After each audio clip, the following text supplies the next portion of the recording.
Hey, I'm the Aces and welcome to my channel. In this video I will give you a complete guide how you can fast and most effectively grind level in Destiny 2, and I will show you the best bounty preparation guide for upcoming seasons and DLCs.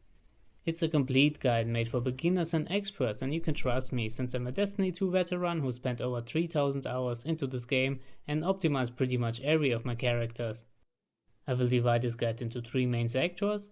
We start with the base main facts and knowledge one has to know about bounties. Afterwards I present you my guide how to prepare bounties most efficient for the next season. And last but not least I'll show you various tips how you can improve your bounty game and make bounty and level grinding as effective and beneficial as possible. Before we start I'd like to ask you for a small favor.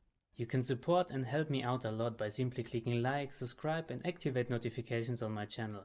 For you it's only a matter of seconds and will benefit you a lot. For me it has incredible value and helps me out big time. Thank you very much. Alright, now let's start with the basics of bounty grinding and all you need to know. Especially for the upcoming season of the Risen and the Witchqueen expansion, you should know that none of the bounties from the Tangled Shore and none of the seasonal bounties available at the Helm location will be carried over. You can use them to boost your experience while grinding on the side, but definitely not to hoard them up and prepare them for the next season. In general there are 3 kinds of bounties in this game.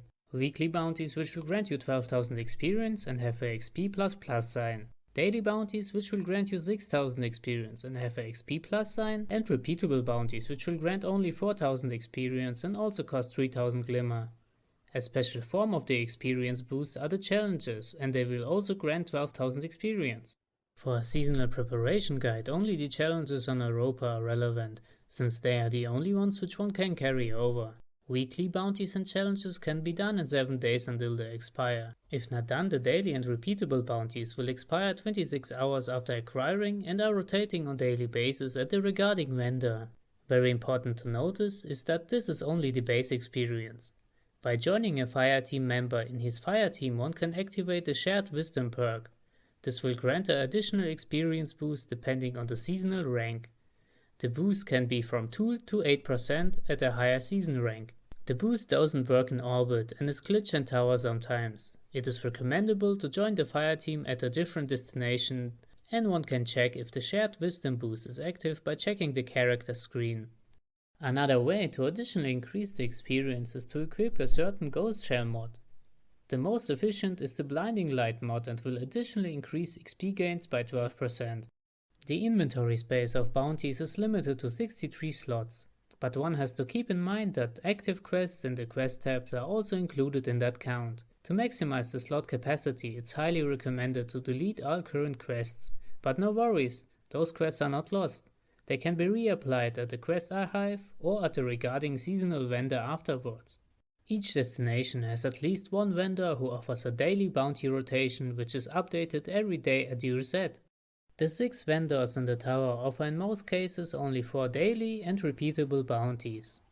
The Gambit, Vanguard, Crucible and Weaponsmith vendor also offers a weekly challenge which is completing 8 bounties.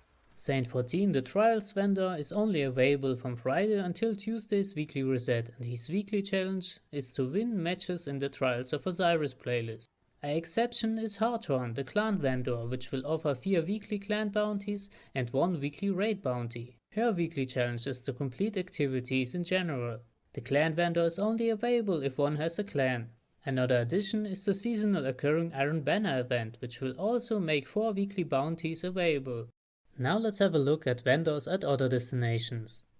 The European Death Zone has Devrim K with 3 daily rotating bounties. Nessus has Failsafe with 3 daily rotating bounties. The planet Europa has Varix with 2 weekly, 4 daily and repeatable bounties. And also the Cosmodrome offers 2 weekly, 4 daily and repeatable bounties. The Moon has 2 vendors, Erismon for planet activities and the Lectern of Enchantment for bounties focused on Nightmare enemy types and the Nightmare Hunt activities. Both of those vendors have 2 weekly bounties and 4 daily bounties, with an option to additionally acquire repeatable bounties. The Dreaming City as a destination is not relevant since their bounties don't give experience points at the current state, and the Tangled Shore will be content vaulted and is not accessible from the new season on. thus the bounties won't be carried over. Same goes for the Helm seasonal bounties. Those as well will be not carried over in the Season of the Risen and the Witchqueen expansion. Last but not least, the Eternity locations offers daily and repeatable bounties at Xur and also the Star Horse, which offers one acquirable bounty at a time, which can reward 6000 experience or 12,000 experience. Alright, since we know the basics about bounty grinding, I will now introduce you to the main strat how to prepare the most effective XP boost for the new season. There are two main assumptions. First, we want to maximize our experience amount we can carry over. In this case, repeatable bounties are not an option.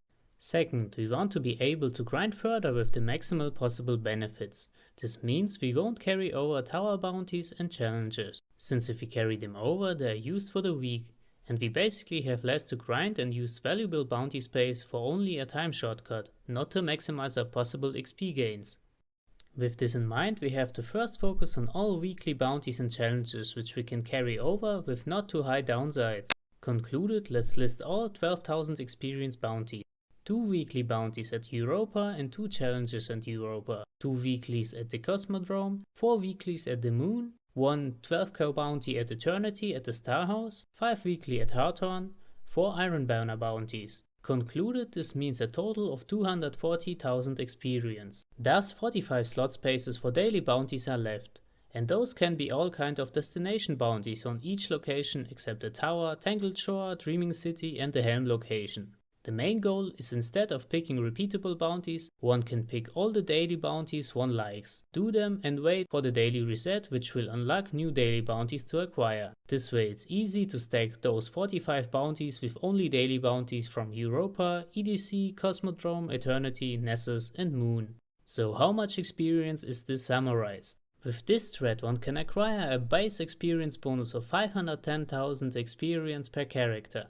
If the Blinding Light mod is active and the lowest shared wisdom perk with 2% bonus is active, this means additional 14% of experience, which is 581,000 experience. And applied on all 3 characters, this means an initial experience boost of 1.744 million experience. And the best thing is that the initial weekly reset 5 level double experience bonus is not applied here. And that one can grind all the bounties and challenges from the tower without any downsides. This means that the progress is maximized and one can effectively gain more experience.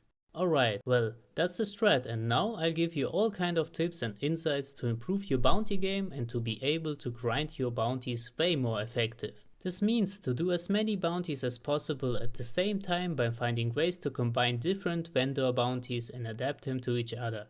Best example are the Weaponsmith calibration bounties. Those can be literally adapted to any kind of further activity. My favorite bounty route is the Disgrace Strike in the Cosmodrome. This combines Vanguard bounties, Cosmodrome bounties, seasonal bounties and of course the Weaponsmith bounties. Strikes can sometimes include bounties which are focused on enemy types like Taken or Scorn. In that instance, the Corrupted Strike is the way to go. If it's only Taken, I can recommend the Lake of Shadow Strike in combination with Davrim Kane's bounties on the EDC. And before doing bounties on the European Death Zone or Nessus, make sure to check out the Lantern of Enchantment on the Moon. This vendor contains a bounty which is focused to remove nightmares and lost sectors at these locations. Additionally, the weekly bounties wants you to defeat nightmares from any source in general. My tip regarding weapons. Certain weapon perks will highly improve and fasten your bounty progress, so make sure to use them in the right situations. Demolitionist will regenerate your grenade ability on weapon defeats and is highly valuable for grenade bounties. Wellspring will charge your abilities on defeats and is beneficial for ability bounties. And Trash will charge your super ability on defeats and is highly recommendable for super focus bounties. Additionally, you can also redistribute your armor stats depending to your circumstances, which will improve your base recharge rate of the ability, grenade or super.